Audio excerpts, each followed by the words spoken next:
The thing about Marvel Rivals is that it's incredibly fun. It's a relatively easy game to throw on and doesn't take too much time from you. The only issue with it is, much like any other game, it has its hiccups. Unfortunately though, these few flaws shine real bright in comparison to what makes the game appealing. The first instinct you may have is to stack it up against other games in the genre, like Overwatch. I never played Overwatch because both my parents loved me, so I have nothing to compare Rivals to. This video will be looking at it as it stands on its own and my experience playing it from that perspective, not necessarily what it does better or worse for its genre, because, well, I wouldn't know. The gameplay is incredibly fast-paced, almost to an overwhelming degree. With all 12 players rushing in and sending out a barrage of attacks, it's easy to lose yourself. More often than not, you'll just end up spamming any attack you have available.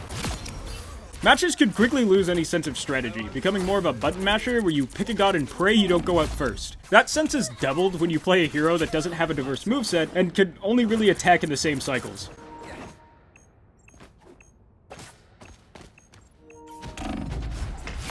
Venom? Now, I get that he's a tank, and maybe I'm just stupid, but his gameplay loop doesn't make me feel like I'm actually playing, more than I'm seeing how long I can distract other players before I go back to spectating. And you will be spectating a lot in this game. When people tell you life is short, they're talking about Marvel Rivals. You will get killed before you can even recognize what's hitting you. Not every character plays at even disadvantages, so if Venom is running after you and you're Cloak and Dagger, you simply cannot deal enough damage before they one-tap your ass back to Hulu. Alright, but don't fret, because if the Snow Bunny mind control is wearing off, the game allows you to switch characters.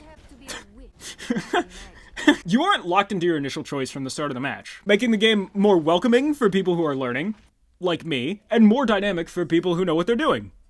Unlike me. It also recovers some of that strategy, allowing you to compensate for teammates that may not have the best grasp on team dynamics. And you know what?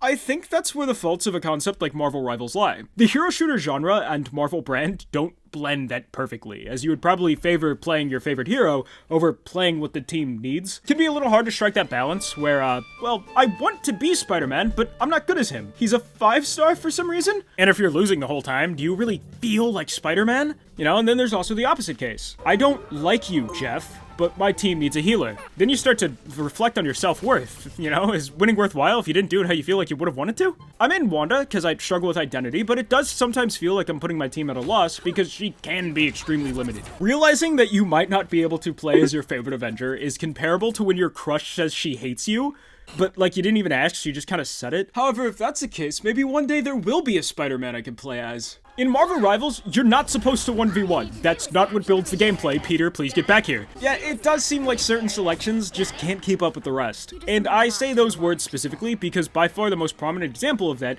is the movement.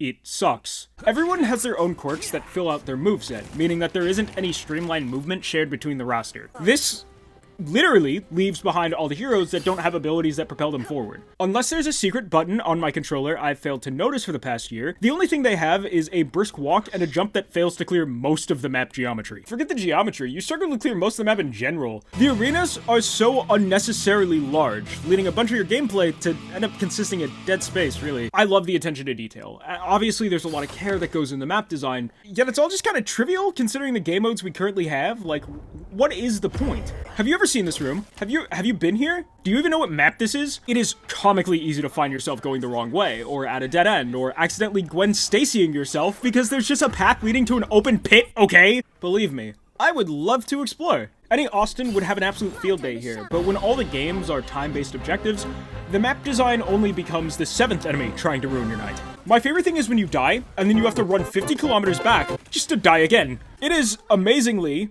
spectacularly, dare I even say, ultimately annoying watching your team lose because you simply cannot get back there in time. This is the problem that I see with Rivals. Once someone on your team dies, there's less power to hold back the opposing team, right? And since you have to walk the whole of continental Canada to get back, your teammates start to die off in that time. What happens is you have a cycle of players getting eliminated and not being able to get back in time to balance the count out. This leads to matches becoming terribly one-sided, as one team is essentially immortal because there's not enough people to dent them. That is when this game loses all of its appeal. That is the flaw that shines the brightest. That dread of a stale game because you know there's nothing you can do except pick a god and pray. I feel like it's designed this way because the game is so fast-paced, it's supposed to be like the break period. However, I don't think they accounted for the fact that the enemy team will be pushing inwards and spawn camping you. It's okay though, if real people scare you, you can practice against bots, right? Well, Marvel Rivals does have the option for bots, so you can hone in your skills and not feel shame when you lose. Problem is, the bots act just like people.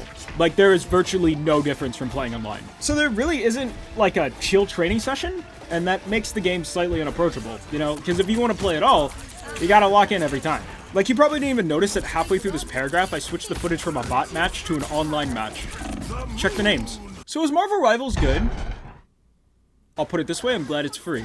Obviously, there are things you won't be able to fix until they're in practice, and you could actually see what makes it a problem. Marvel Rivals is a good game, but it has some evolving to do before I could say it's at where it needs to be. It very well could just be the flaws of the genre. Like I said, I don't really play hero shooters. It could just be something we have to accept as a part of the loop. However, there are definitely aspects that should be changed that would greatly resolve the issues I have with the game. Give it a month, you know, let people learn who they want to play and adapt to the roster before we start making panic changes that ruin everything.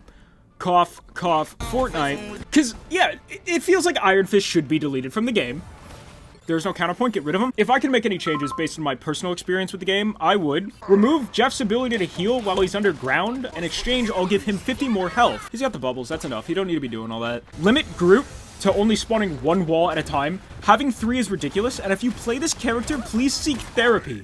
And then finally, I would give Wanda 2,000 health and make it so only I could select her. Another feature they should add is the option to turn off dialogue for specific characters, and if you could put Penny, Star-Lord, and Tony at the top of that would be great, thanks. The dialogue in this game is just not the greatest, and Galacta's specifically it's misplaced. When you do end up in one of those one-sided matches and then she says something like, "Now would be a really good time to stop them!" Yeah, thanks, I've actually just been chasing butterflies this whole time. I hate games where the narrator speaks in a tone as if you aren't playing it correctly. Why would you implement voice lines that undermine a losing team, bruh? It's like in Battlefield 4 and the guy who says, "Step it up if you want to see your family again." Like, dude, I just got off work. To cap the video off, I hope they release Doom soon so I can play him over Christmas. Who wouldn't want to spend the holidays with the villain? Anywho's, the last thing I'll leave you with, Star-Lord's Guardians of the Galaxy movie costume makes him look like Andrew Garfield.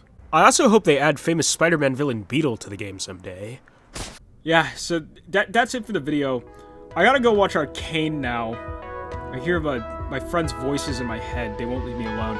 Alright, goodbye. You take care now.